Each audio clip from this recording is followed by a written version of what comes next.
ముత్తుల మా బాబు నిద్రతున్నాడు, ముత్తుల మా బాబు నిద్రతున్నాడు. సద్దు చూసారంటే అనుకుంటూ పడతాడు.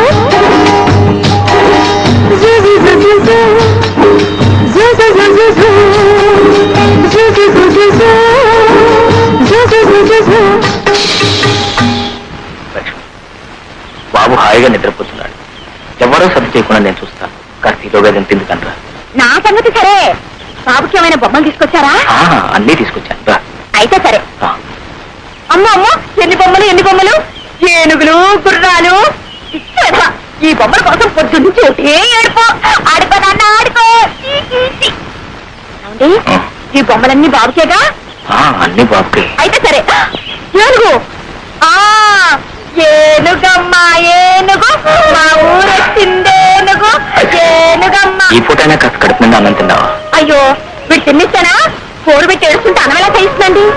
అప్పటికి దిష్టి కూడా తీశాను. అయితే ఇంకేం వాడు ఎవడు కానీ బాబు నా చేతికి చవకాస్తాను. పర్వాలేదు, నేను చూస్తానుగా. అయితే సరే, జాగ్రత్తగా తీసుకోండి. పర్వాలేదు. పర్వాలేదే, మీ పిల్లల్ని ఆడించడం కూడా తెలిసే. అంటే మీరు పిల్లలు కూడా అన్నమాట. ఏమండి,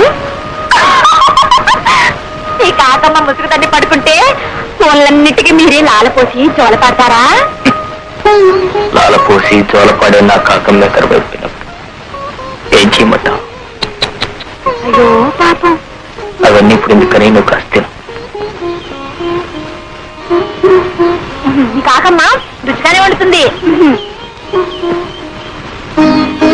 అవును, అసలు మీరెవరు? రోజు నాకు పలహారాలు, బాబుకు బొమ్మలు తెస్తారు. నేను మీకేమవుతాను? నువ్వా? నాకా?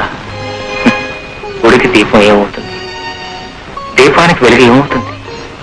అదే నువ్వు నాకు అవుతావు. అయితే సరే.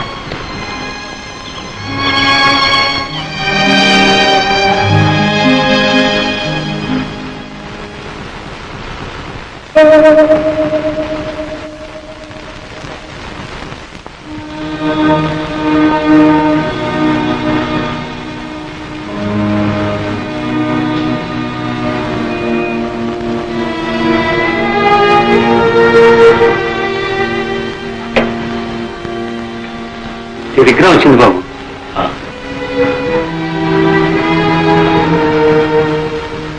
ఎక్కడి నుంచి బాబు?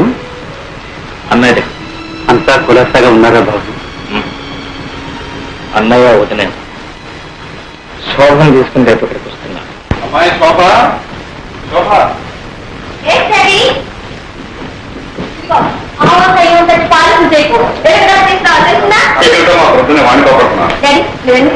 ఇదిగో అమ్మా, నీ అమెరికా ప్రయాణానికి కావలసిన పాస్పోర్ట్ వగైరా వగైరా కాగితాలన్నీ. అప్పు త్వరగానే వచ్చేసాయే. సరేలే, మూల విరాట్లకు ముడుపులు చెల్లించి చిల్లర దేవులకు అర్చన చేయించి ఇలా అంచెలంచెలుగా అందరినీ తడిపి మనం దశావతారాలు ఇస్తే కానీ ఆ కాగితాలు మన చేతికి రాలేదు. ఎడం చేత ఎక్కడో పారేసుకుని మర్చిపోక కుడి చేతో భద్రంగా రచ్చు. Okay daddy.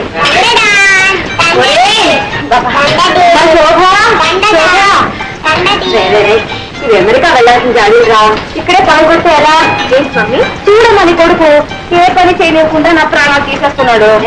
అమ్మ నేర్పిస్తున్నావా? లేదు మమ్మీ, డాడీతో ఆడుకుంటున్నాను. డాడీతో ఆడుకుంటే అక్కడే మన అమెరికా వెళ్ళేది ఇమ్మన్నా. అవును, అయితే మరి ఇమ్మన్నలో చింతకపచ్చి తీసుకొస్తా. తీసుకెళ్తే ఇవాళ ముక్కు మూసుకుని యూ పాత చింతక పద్ధతి జటని మళ్ళీ గిచ్చిది పడేస్తా. అప్పుడు అమ్మమ్మ అయ్యో చింత పట్టదు, అయ్యో చింత పట్టదు, నువ్వు ఒకటే బాగా వసపోసి పెంచావు. చూడు ఎలా మాటలు నేర్చుకున్నాడు. వెళ్ళి ఆడుకో అమ్మమ్మ. అల్లరి విడిచి మమ్మల్ని ఎలా ఉండమంటావే? అందుకే మమ్మీ మిమ్మల్ని కూడా రమ్మంది. ఇది మరీ బాగుందమ్మా. మీ ఆయన భార్య బిడ్డలు ఎప్పుడెప్పుడు చూద్దామని ప్రకటనలాడిపోతుంటే వెంట ఈ సతి మొదలు కూడా ఏంటమ్మా? ఆయన తాగడానికి నా కోసం కాదు డాడీ. ఇదిగో ఉన్నాడుగా బుద్ధులు కొడుకు, నో షుగర్. వీడంటూ పుట్టకపోతే ఆయన గారు ఆదేశంలోనే ఉండి నెలకు రూపాయి ఖర్చు పెట్టి ఓసం ముక్క రాసి పడేసి ఇంతే సంగతులు అనేవాడు. ఎవరైనా అంతేనమ్మా. ఇద్దరు ముగ్గురు అయినప్పుడు ఆ మూడో ప్రాణి ఇద్దరికి ఆరోపణమై కూర్చుంటుంది. రేపు నువ్వు మాత్రం నీ ముద్దుల కొడుకు దూరం అయితే ఉత్తమ ముక్క కాదు, రెక్కలు కట్టుకుని ఎగురొచ్చి వాడి ముందు వాళ్ళు. అమ్మో బాబుకు దూరంగా ఉండడమే మై గాడ్, ఒక్క క్షణం కూడా ఉండలేను బాబు. అవును, అడవటం మర్చిపోయాను, వాసుకు జాబ్ రాశారా? టెలిగ్రామే ఇచ్చాను. బాబాయ్కా ఏమని? రేపే బయలుదేరి వస్తున్నామని. అమ్మా ప్రయాణానికి పట్టుమని 10 రోజులే లేదు, మధ్యలో ఇది సిల్లి మధ్యలియా, నాకు గోల్డ్ అని పనులు ఉన్నాయి బాబు. ఎన్ని పనులున్నా బాబాయిని కూడా చూసి వెళ్ళడం ధర్మం. డాడీ మేమేదో అమెరికాలోనే పాతుకుపోతున్నట్టు. చూడు, ఈసారి వచ్చినప్పుడు బాబాయ్ దగ్గర 10 రోజులు ఉండి వెళ్తారు, సరేనా? అది కాదమ్మా, నువ్వు వెళ్ళేది పక్కూరా, పరాయి దేశం. తమ్ముడు కూడా నేను ఒక్కసారి మనసారా దీవించి పంపితే మాకు సంతృప్తిగా ఉంటున్నామ్మా. అవునమ్మా, నాన్నగారి మాట కాదనుకో. ఆల్రైట్, మీ ఇద్దరు బలవంతం చేస్తున్నారు గనక మీ తృప్తి కోసం అక్కడికి వస్తున్నాను. తీరా అక్కడికి వెళ్ళిన తర్వాత నన్ను ఉండమని బలవంతం చేసి నేను అక్కడ ఉండను. I won't stay. ఆ వాతావరణం ఆయన పద్ధతులు ఇలా వెళ్ళడం అలా వచ్చేయడం. Okay okay.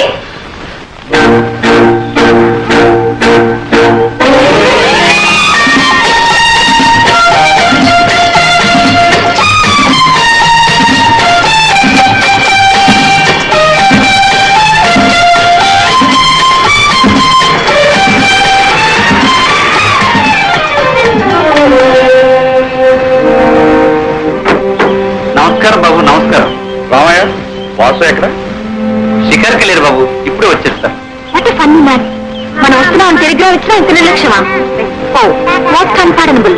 అదేంటమ్మా, ఏ అవసరం మీద ఎక్కడికి వెళ్ళాడో ఏమో. యువర్ కరెక్ట్ మమ్మీ, అలా బయటకు వెళ్ళి క్లబ్ లో పీకల దాకా తాగొస్తారు. ఏమిటమ్మా మాటలు? బాబాయిని అలా అనొచ్చా? వా డాడీ, మీ తమ్ముడంటే ఎందుకో మీకు అంత అభిమానం?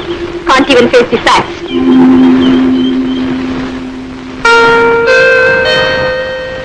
బాబు అటు ముడుకోకు. వాటిని దాటితే ఆ పాడలో నీకు కూడా వస్తుంది. కొంచెం పాడుకుంటా మమ్మీ. చెప్తుందే కదా, పడే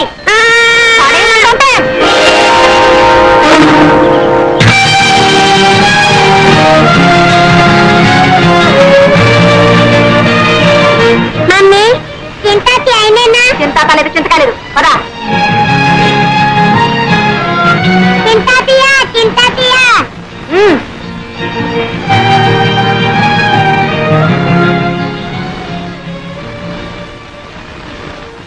తమ్ముడు, అన్నయ్య, శోభ కూడా అమెరికా వెళ్ళిపోతుందా? పిచ్చివాడు. ఏది ఆపగలిగాం కనుక ఇది ఆపడానికి. ఏ గువ్వ ఆ గుటికి చేరాల్సిందేగా. అవునన్నయ్య, అదే నిజం. అందరికీ ఏదో గూడంటూ ఉంది, కానీ గువ్వలేని గూటిలో గుండెలు అరచేతులు పెట్టుకుని గుడ్డిగా బ్రతుకుతున్న వాడిని నొక్కండి. వాసు దేవుడే గుడ్డివాడై రాయిగా మారిపోయి గుళ్ళో దాక్కున్నాడు. అతని కంటే మనమేనయ్యిందా? మానని గాయాలకు మందు వేసుకుంటూ ఇంకా ఎన్ని దెబ్బలైనా సహించగలమంటూ మనుషుల్లాగా బ్రతుకుతున్నాం. అన్నయ్య, శోభ వెళ్ళిపోతుందంటే నాకే ఎలా ఉందే, ఇక మీకు వదినకి ఎలా ఉంటుంది? ఎలా ఉన్నా చేయగలిగిందే ఉంది. అల్లుడికి ఇంకా అమెరికాలో 5 సంవత్సరాల కాంట్రాక్ట్ ఉండట. ఈ వయసులో ఎక్కడుండేవారు అక్కడే ఉండటం మంచిదని నేను మీ వదిన ఒక నిర్ణయానికి వచ్చి నీతో సంప్రదించకుండానే. దాందే ఉండలే అన్నయ్య, మీ కూతురు యోగక్షేమాలు మీకంటే నాకు ఎక్కువ తెలుస్తాయా? ఏదో అయిన వాడిని కనుక నాతో చెప్పి మీ బాధ్యత తీసుకుంటున్నారు. అవే మాటలు. అన్నయ్య, వదినతో చెప్పి శోభకు దిష్టి తీయించు. పోయినసారి చూసిన దానికంటే కొంచెం ఒళ్ళు చేసింది. బంగారు బొమ్మలాడింది. అవే కళ్ళు, అదే నవ్వు, ఆ చిరు కోపం. డాడీ డాడీ ఒకసారి రండి. అన్నయ్య, అమ్మాయి పిలుస్తుంది, వెళ్ళు.